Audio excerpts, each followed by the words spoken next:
તાપી જિલ્લા local crime branch અને પેરાફ્લો સ્ક્વોડને એક મોટી સફળતા મળી છે।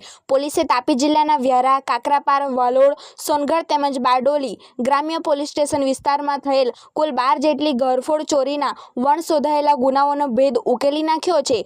પોલીસે ટેકનિકલ સર્વેલન્સ અને ખાનગી બાતમીદારોની મદદથી આ ઓપરેશન પાર પાડ્યું હતું। પોલીસ સ્ટાફને મળેલી બાતમીના આધારે વ્યારા તાલુકાના બેડકુવા દૂર ગામના ઘાણી ફળિયા ખાતેથી કલ્પેશ લાલજી ગામિત નામના રીડા ઘરફોડ ચોરને તેના ઘરેથી ઝડપી પાડવામાં આવ્યો છે। પકડાયેલ આરોપીની મોટસ ઓપરેન્ડીની વાત કરીએ તો તે દિવસ અને રાત્રિ દરમિયાન મોટરસાયકલ લઈને એકલો જ નીકળતો હતો અને બંધ મકાનોની રેકી કરીને તેના તાળા તોડી ઘરફોડ ચોરીને અંજામ આપતો હતો। આરોપીની કડક પૂછપરછ દરમિયાન તેણે વિવિધ વિસ્તારોમાં કરેલી આ તમામ ચોરીઓની કબૂલાત કરી છે। અગાઉ પણ વર્ષ 2021માં માંડવી પોલીસ સ્ટેશનમાં તેની સામે ચોરીનો ગુનો નોંધાયેલ હોવાનું સામે આવ્યું છે। પોલીસે આરોપીની અટકાયત કરીને વધુ કાયદેસરની કાર્યવાહી માટે તેને વ્યારા પોલીસ સ્ટેશનને સોંપ્યો છે। પોલીસે આરોપી પાસેથી લાખો રૂપિયાનો કિંમતનો મુદ્દામાલ રિકવર કર્યો છે। આરોપીના કબજામાંથી અંદાજે 61.50 ગ્રામ સોનાના દાગીના જેની આશરે કિંમત 6 લાખની આસપાસ હોય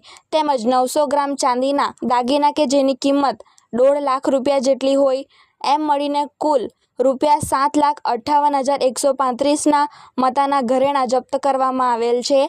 આ ઉપરાંત ચોરીમાં ઉપયોગમાં લેવાયેલ 2 મોટરસાયકલ કે જેની કિંમત 65,000 રૂપિયા આંકવામાં આવી રહી છે તેમજ 3 મોબાઈલ તેમજ 51,400 રૂપિયા રોકડા એમ મળીને કુલ ₹9,04,535નો મુદ્દામાલ પોલીસે જપ્ત કરેલ છે। ત્યારે પોલીસે આરોપીની અટક કરી આગળની કાર્યવાહી હાથ ધરી છે।